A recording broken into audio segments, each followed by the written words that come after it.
Hola, soy Gabriel León y estás escuchando La Ciencia Pop, un podcast sobre historias de ciencia. Un florido festival será el punto de partida para una historia fascinante, una que conecta a Asia con Europa y que convirtió a un producto local en una maravilla global. De la mano con eso, revisaremos la historia de un delirio colectivo a colores y cómo lo que antes era más valioso que el oro se convirtió primero en comida y más tarde en respuesta. Les recuerdo que este proyecto es financiado en un 100% por el aporte voluntario de mis muy queridos patrons. Si quieren apoyar este proyecto, lo pueden hacer en www.patreon.com/lascienciapop y ahí se pueden inscribir para hacer un aporte mensual y apoyar a la producción de este podcast. Como siempre, agradezco el apoyo de mis muy queridos patrons: Cristiano Teiza, Alberto Montt y Laura, Germaín Araya, Ana Lucía Luna, Simón Castillo Riedemann, Luciano Cisterna, Ricardo Yáñez, Cristian Fraser, la familia Helfman von de Sauer, Giuseppe Carufo, David Pelao Pérez, Michelle Baró, Pablo y Milesita Villalobos, José Tanús, Pedro Castillo, José Luis Ulloa, Luz María Hernández, Marcela Martínez, Cristóbal Orellana, Diego Riquelme, Mauricio Silva, la familia Yuri Martínez, Claudio Oyarzo y Toña, Cirilo, Fede y Pola, la familia Calanqueirolo, Alejandra Díaz, Fernando Araya, la familia de la Cruz Morales, Cosca y Banya, la familia Fuentes Schonfeld, la familia Tíez Ríos, Beatriz Geldres, Juan Catipillán, Paula Lagos, Sandra Marras, Giovanni Rosales, Olivia Artigas, Sergio Yuri Espinosa, Los Rojas Peredo y Mario Vicuña.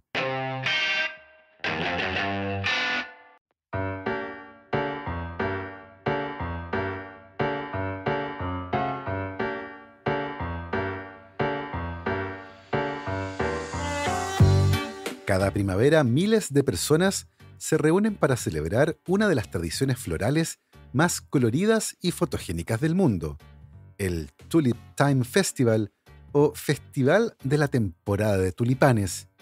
Este año el festival se celebrará entre el 2 y el 11 de mayo y durante esos días más de 6 millones de tulipanes llenarán de color los jardines, plazas y avenidas, mientras la gente se paseará con trajes tradicionales, bailará danzas folclóricas y comerá pastel de manzana con la misma seriedad con la que otros celebran el Día del Choripán en Argentina o el Día de la Paella en España. De hecho, a primera vista, uno podría pensar que esta celebración tiene lugar en algún rincón bucólico de los Países Bajos, alrededor de canales y molinos de viento. Pero no. Esta colorida celebración ocurre cada año en la ciudad de Holland, pero del estado de Michigan, en Estados Unidos. ¿Por qué un festival de tulipanes en Michigan? La respuesta está, como tantas veces, en la migración. En el siglo XIX, miles de inmigrantes provenientes de los Países Bajos llegaron a Estados Unidos buscando libertad religiosa y nuevas oportunidades. Muchos se asentaron en Michigan y fundaron una ciudad que llamaron simplemente Holland. Construyeron iglesias y trajeron con ellos una flor que consideraban símbolo de su identidad, el tulipán. Por eso, cada año, se reúnen alrededor de esta flor para recordar sus orígenes y tradiciones. Claro que hay un pequeño detalle. El tulipán no es originario de los Países Bajos. Esa flor fue, para los colonos neerlandeses, lo que para los italoamericanos fueron los espaguetis con salsa de tomate. Un símbolo prestado, adoptado y reinventado. Porque claro, la pasta, aunque Italia la haya elevado al nivel de arte, probablemente llegó desde China. Y el tomate, ese ingrediente que aparece nacido para las salsas romanas, vino de América. Lo que hoy llamamos cocina italiana, al igual que la cultura neerlandesa del tulipán, es una historia de encuentros, préstamos y transformaciones. La realidad es que los tulipanes no nacieron en los Países Bajos, sino en las laderas rocosas de Asia Central, en regiones que hoy forman parte de Kazajistán y Uzbekistán. Se trata de flores muy resistentes, acostumbradas al frío y a los suelos pobres, que crecen en altitudes elevadas y se abren como pequeñas copas frente al sol. Fueron domesticadas primero por los pueblos persas, para luego ser veneradas por el Imperio Otomano, donde se convirtieron en símbolos de elegancia y poder. De hecho, en Turquía hubo un periodo conocido como la Era del Tulipán, en el que esta flor era tan central en el arte y la vida cortesana que su imagen decoraba porcelanas, tapices y hasta armamento ceremonial. Los tulipanes eran sinónimo de belleza, pero también de prestigio. No era una flor común, era una flor con peso político. En ese entonces, poseer tulipanes raros y exóticos era una forma de exhibir refinamiento estético y también estatus social. De hecho, algunos historiadores comparan el cultivo de tulipanes en ese periodo con la crianza de caballos de raza o con el coleccionismo de arte. Pero volvamos a las flores. Los tulipanes son plantas bulbosas perennes, lo que quiere decir que crecen a partir de un bulbo subterráneo, una especie de reserva de energía parecida a una cebolla, y que vuelven a florecer año tras año, sin necesidad de volver a sembrarlas. Durante el invierno, la planta permanece latente bajo tierra, y en primavera emerge de nuevo con su característico tallo recto, hojas alargadas y una flor solitaria que se abre como una copa al final del tallo. Lo que las hace tan especiales y tan atractivas para jardineros y botánicos por igual es la extraordinaria variedad de colores, formas y patrones que pueden presentar sus pétalos, desde los tonos lisos y suaves hasta combinaciones llamativas con vetas o bordes contrastantes. Recién en el siglo XVI, los tulipanes emprendieron su viaje hacia Europa Occidental, cuando el botánico flamenco Carolus Clusius, entonces director del Jardín Botánico de Leiden en los Países Bajos, recibió algunos bulbos de regalo desde Constantinopla, hoy Estambul. Fascinado por sus colores y formas, comenzó a cultivarlos y a estudiarlos, pero también a protegerlos. Tanto así que las flores se volvieron codiciadas y algunos jardineros comenzaron a robarle bulbos por las noches. Así empezó, sin que nadie sospechara, la fiebre. Los holandeses no solo adoptaron el tulipán, lo convirtieron en símbolo nacional. El suelo arenoso y húmedo de los Países Bajos era perfecto para su cultivo, y la creciente clase mercantil vio una oportunidad para hacer negocio. Lo curioso es que muchos de los tulipanes más admirados en esa época, aquellos con patrones irregulares, franjas o pétalos como llamas de colores contrastantes, en realidad estaban infectados con un virus. El llamado virus del mosaico del tulipán, transmitido por los pulgones que de vez en cuando infestan a los tulipanes, alteran la distribución de los pigmentos en los pétalos, creando esas floraciones sorprendentes que los coleccionistas de la época consideraban exquisitas, sin saber que eran producto de una enfermedad. Eso quiere decir que algunos de los tulipanes más valiosos del mercado, los más raros, los más deseados y los más caros, eran en rigor tulipanes enfermos. Pero como ocurre a veces con el arte, la imperfección se volvió belleza, y la belleza, inevitablemente, moneda. Inevitablemente, los bulbos comenzaron a comercializarse, primero entre jardineros, luego entre coleccionistas y más tarde entre especuladores. Y es ahí, justo cuando el tulipán deja de ser una flor y se convierte en una unidad de valor, cuando se desata una de las burbujas más famosas y discutidas de la historia económica, la crisis de los tulipanes en Holanda del siglo XVII. A comienzos de ese siglo, los tulipanes ya no eran solo flores exóticas o adornos de jardín, se habían convertido en objetos de deseo.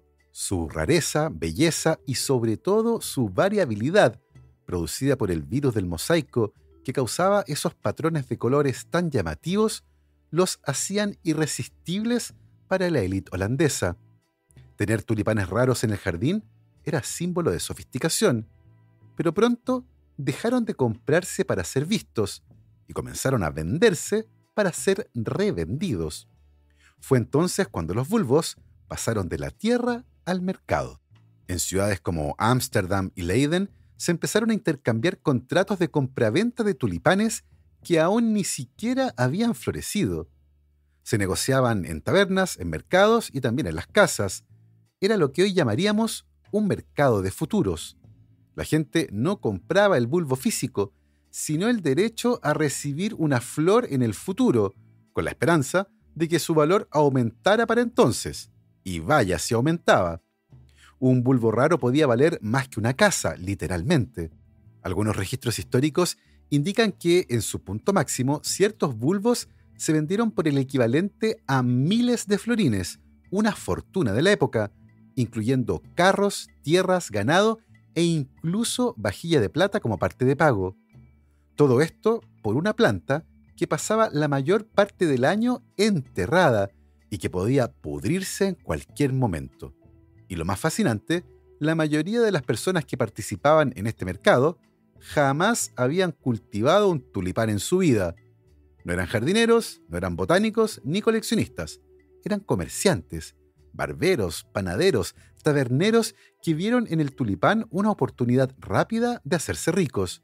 El bulbo se convirtió en promesa, en símbolo de estatus y en apuesta.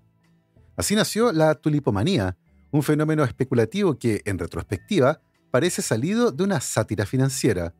Una flor, un virus y el deseo humano de obtener más por menos se combinaron en una ecuación que solo podía terminar de una forma. Como era de esperarse, la fiebre no podía durar para siempre. A comienzos de 1637, el mercado del tulipán colapsó. De pronto, en una subasta, nadie quiso comprar. Se habían alcanzado precios tan absurdamente altos que la gente comenzó a dudar. Y en un sistema basado en la expectativa de que siempre habrá alguien dispuesto a pagar más, basta que un solo comprador se retire para que todo se venga abajo. Los precios cayeron en picada, los contratos perdieron valor, los bulbos, esos que antes se vendían como si fueran piedras preciosas, volvieron a ser lo que eran, bulbos. Hubo juicios, deudas incobrables, pánico entre los comerciantes que habían hipotecado propiedades para entrar en el negocio. En cuestión de semanas, la burbuja del tulipán había explotado. Durante mucho tiempo, esta historia fue contada como la primera gran burbuja financiera de la historia, un ejemplo de codicia descontrolada, de irracionalidad colectiva y de cómo una flor puede arrastrar a una sociedad entera al abismo. Y aunque todo eso suena muy literario, los historiadores actuales han empezado a matizar ese relato. Sí, hubo especulación. Sí, hubo precios absurdos y promesas infladas, pero no hay evidencia de que la economía holandesa colapsara ni de que la gente se arruinó en masa. La mayoría de los contratos nunca se ejecutaron y muchos fueron simplemente anulados sin consecuencias.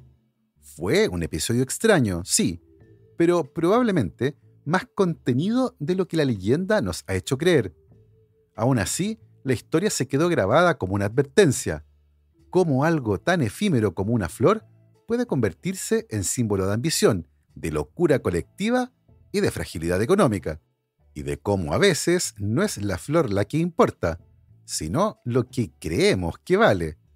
Porque al final del día, la burbuja no era de tulipanes, era de expectativas. Durante siglos, la historia del colapso del mercado de tulipanes fue contada como una advertencia, como una lección moral. La historia perfecta sobre la codicia desfocada, la irracionalidad colectiva y la caída de los que creyeron que el valor de una flor podía crecer para siempre. Esa imagen, la del comerciante que lo pierde todo por apostar a un bulbo, se volvió acaso un mito fundacional de las burbujas económicas modernas. Y buena parte de esa imagen proviene de un libro publicado 2 siglos después de los hechos. En 1841, el escritor escocés Charles Mackay publicó una obra titulada Extraordinary Popular Delusions and the Madness of Crowds, que en español se ha traducido como Delirios populares extraordinarios y la locura de las multitudes. El título ya da pistas del tono. Mackay no escribe un tratado económico, sino un catálogo de locuras humanas. En sus páginas conviven alquimistas, profetas apocalípticos, cazadores de brujas y, por supuesto, los especuladores de tulipanes. Su relato sobre la tulipomanía es vibrante, dramático, casi cinematográfico. Habla de gente que vendía sus propiedades para comprar bulbos, de contratos firmados en tabernas entre copas, de amas de casa, artesanos y nobles arrastrados por esta fiebre floral, y de cómo todo terminó en ruina y lágrimas. El problema es que Mackay escribía como novelista más que como historiador. Muchas de sus fuentes eran panfletos satíricos, textos moralistas o rumores de la época. Y aunque su relato es fascinante, los historiadores modernos han encontrado poca evidencia de que el impacto real de la crisis haya sido tan devastador como él lo describe.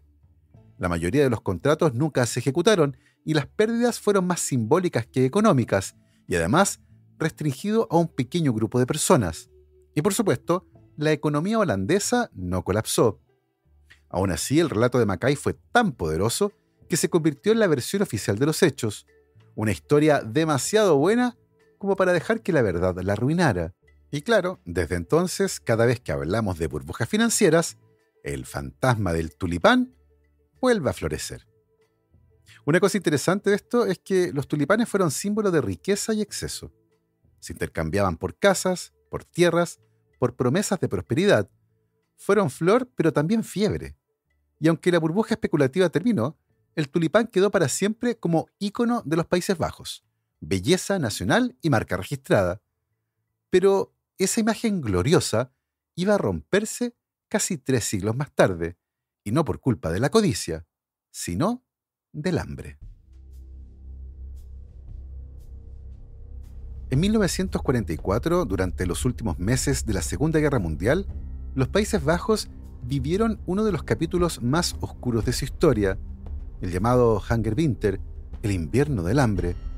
Fue entre octubre de 1944 y mayo de 1945, cuando la región occidental del país, incluyendo ciudades como Ámsterdam, La Haya, Rotterdam y Utrecht, quedaron aisladas por un bloqueo impuesto por el ejército nazi, en represalia por una huelga ferroviaria organizada por la resistencia neerlandesa.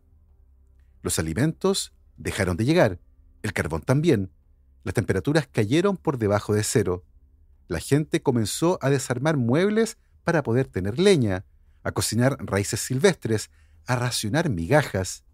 En esas ciudades murieron más de 20.000 personas de hambre y cientos de miles más sufrieron efectos de desnutrición que marcaron sus vidas para siempre.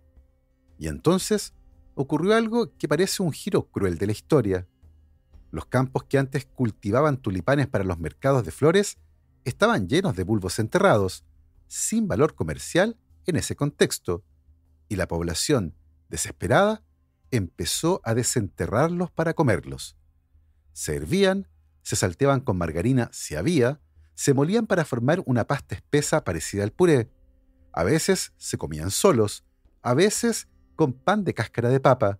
A falta de papas reales, los bulbos de tulipán se convirtieron en un sustituto imperfecto, amargo y gomoso, pero que al menos llenaba el estómago. El gobierno neerlandés, con la ayuda de médicos, llegó a publicar instrucciones oficiales sobre cómo cocinar bulbos de tulipán sin intoxicarse. Había que retirar la parte central, amarga y tóxica, pelarlos con cuidado y hervirlos por largo rato. No todos servían. Algunos provocaban diarrea, vómitos e incluso daño hepático, pero otros eran lo suficientemente seguros para alimentar, aunque fuera mínimamente, a una familia más. El archivo fotográfico de la época es desolador. Se pueden ver niños con las mejillas hundidas, mujeres envueltas en mantas viejas haciendo filas en cocinas de emergencia y bicicletas sin llantas empujadas por hombres esqueléticos que buscan cualquier cosa para comer. El mismo país que una vez los compró como si fueran oro, los comió como si fueran pan. Una de las niñas que vivió aquel invierno de hambre fue Audrey Hepburn, antes de convertirse en una gran actriz de Hollywood. Tenía apenas 15 años y pasaba sus días en una ciudad ocupada por los nazis. Sobrevivió gracias a sopas hechas con lo que hubiera: cebollas, bulbos de tulipán, agua. Años más tarde, cuando su figura delgada se volvió icónica en Hollywood, muchos asumieron que era genética o estilo, pero lo cierto es que la desnutrición severa de su adolescencia dejó una huella permanente en su salud: anemia crónica, enfermedades respiratorias y una fragilidad digestiva que la acompañó toda la vida. Nunca olvidó esa época y quizás por eso dedicó gran parte de su vida adulta al trabajo humanitario con UNICEF. Audrey Hepburn no solo fue un ícono de la moda y el cine, fue también una sobreviviente del hambre. Y tal vez ahí se esconde la lección más extraña y más humana del tulipán, que su valor nunca estuvo realmente en su precio, estuvo en lo que creíamos que podía darnos: belleza, estatus, esperanza, calor o alimento. El tulipán fue flor, fue fortuna y también fue comida.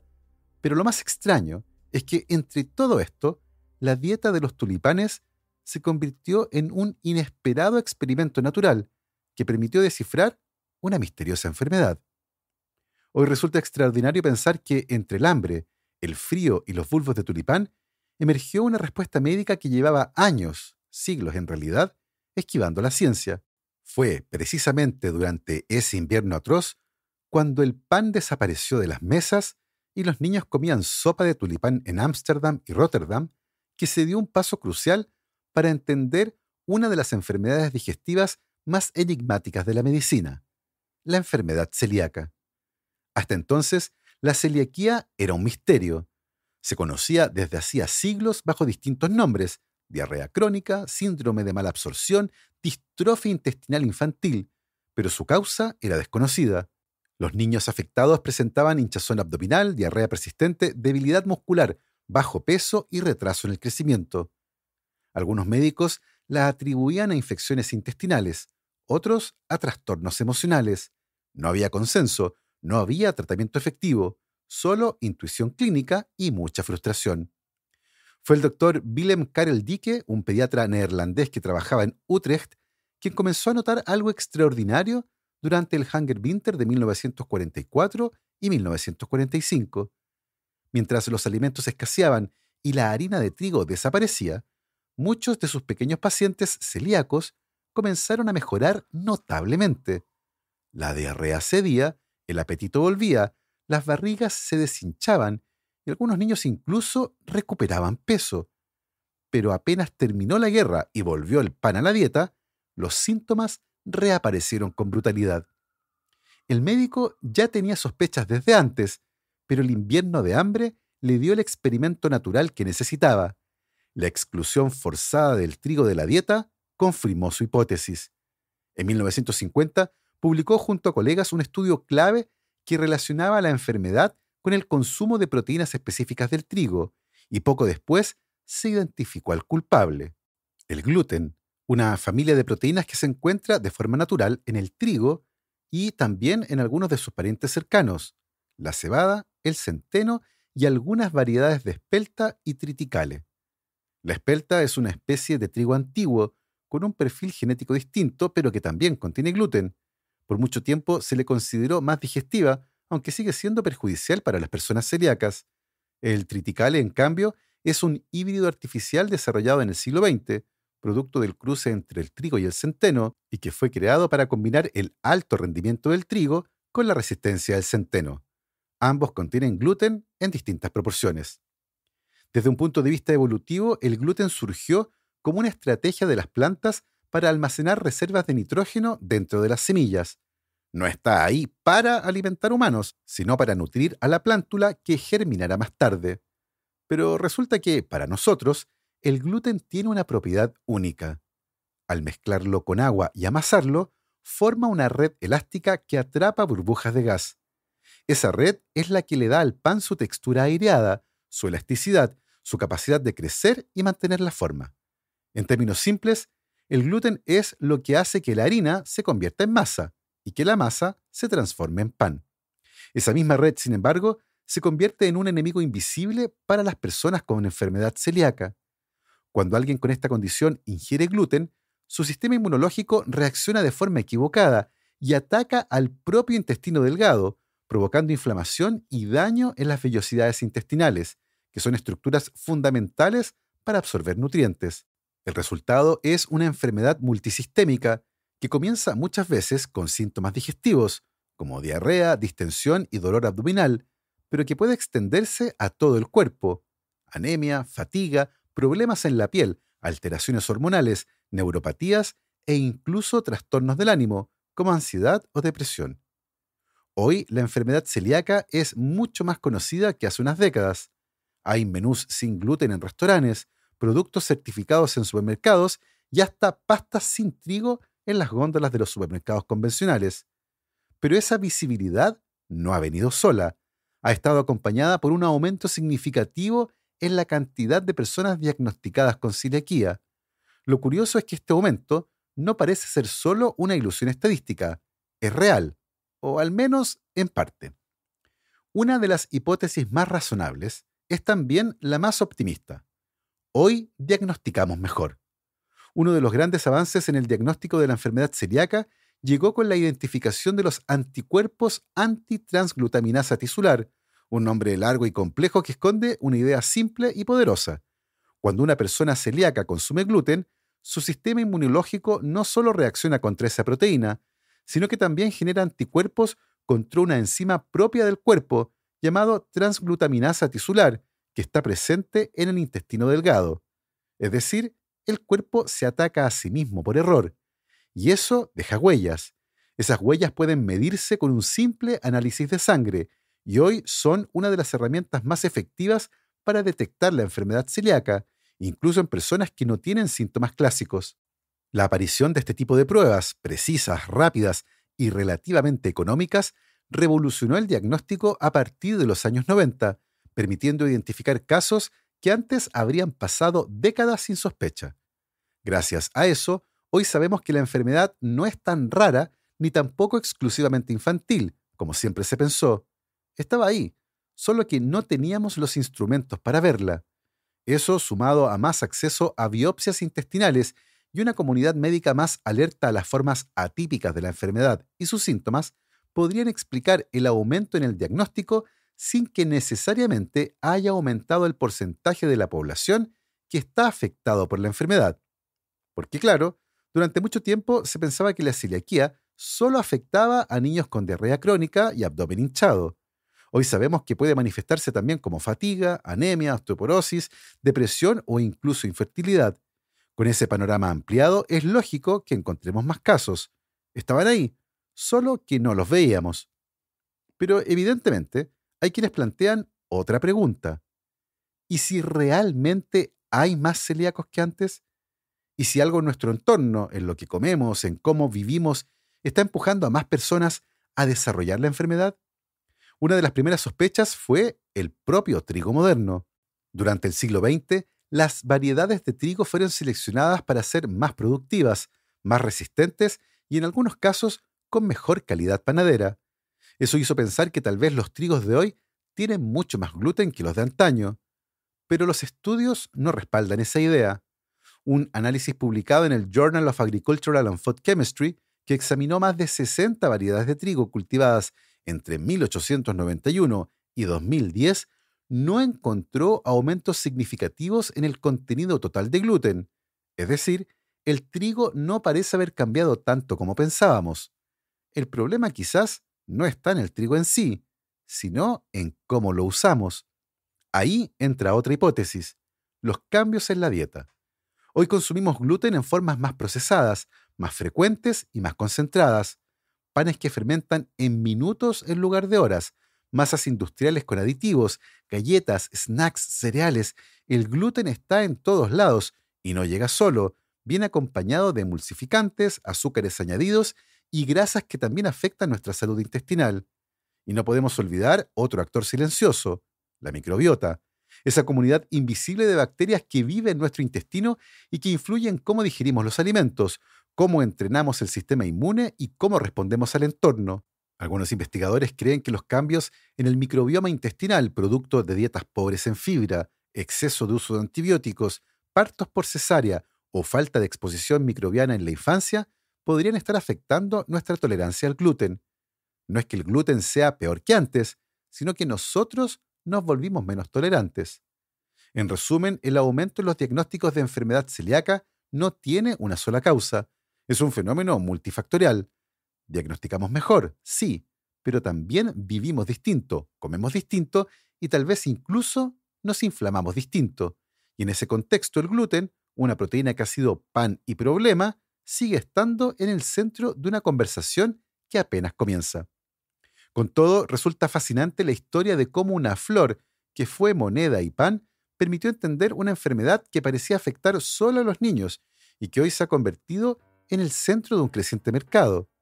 De hecho, hoy, Para alegría de las personas diagnosticadas con celiaquía, es más fácil que hace unos años encontrar productos que lucen con orgullo la etiqueta de libre de gluten. Panes, por supuesto, pero también yogures, arroz, café e incluso agua embotellada. Y ahí uno no puede evitar preguntarse, ¿hubo alguna vez café con gluten? ¿Hay algún brócoli mutante escondido en algún campo que deba llevar una advertencia? Este punto es controversial, porque efectivamente puede ocurrir que en las líneas de producción se pueda introducir accidentalmente gluten en productos que jamás lo han contenido cuando se procesan simultáneamente, pero también es probable que a veces la etiqueta de libre de gluten se use sencillamente como herramienta de marketing. Esto es muy interesante porque sin gluten se ha convertido en sinónimo de más sano, aunque eso no siempre es cierto. De hecho, muchas veces el producto es más caro, tiene más azúcar o más grasa y menos fibra o vitaminas. Un artículo del año 2017 publicado en el Journal de la American Medical Association analizó esta tendencia y concluyó que muchas personas sin diagnóstico de enfermedad celíaca estaban adoptando dietas sin gluten bajo la creencia de que eran más sanas, a pesar de que no hay evidencia de beneficios generales y sí posibles desventajas, como menor consumo de fibra, vitaminas del grupo B o minerales como hierro y zinc. Pero claro, viene con ese sello que dice libre de algo, y en este mundo hiperansioso, a veces eso basta. Es marketing disfrazado de salud, algo así como gluten free washing. Y sí, el brócoli probablemente esté tan confundido como nosotros. Y así hemos llegado al final de esta historia. Espero que la hayan disfrutado. Yo me despido como siempre, agradeciendo el apoyo incondicional de mis muy queridos patrons: Paola Oyarzún, el artista Ariel Guerrero, Rhonda Butler, Bruno Gisling, Silvana Cartagena y Gabriel Chimino, Andrea Méndez, Guillermo, Sebastián y Celeste Acuña, Edu Arnelo, Mr. Corner, Juan Francisco San Martín, Juan Pablo Cortese, Gail Jewell, Javier Ocaranza, J. Pérez, Matías y Chay, la familia Verdugo Enríquez, Andrés Arias, Martina y Gaspar Fernández, César Antonio Cid, la familia Moya Velázquez, Liliana Guzmán, Jordi Torras, Katia Ramírez, Rolando Cosio, Víctor Bucarey, Julio Serrano, Javiera Castro, Wolfram Gurlich, la familia Gallegos Iturriaga, Maricruz Ormeño, Los Piñones Guísica, Playita Restobar Guanaqueros, Joel Moya, Rodrigo Salas, Luciano Santana, Alecito Enríquez, Tumbo y Aceituno Crisóstomo, Manguito y Daniela Millavil. Nosotros nos volvemos a encontrar el próximo viernes. Que esté muy bien, cuídense mucho, lávense las manos y por supuesto, que la ciencia los acompañe.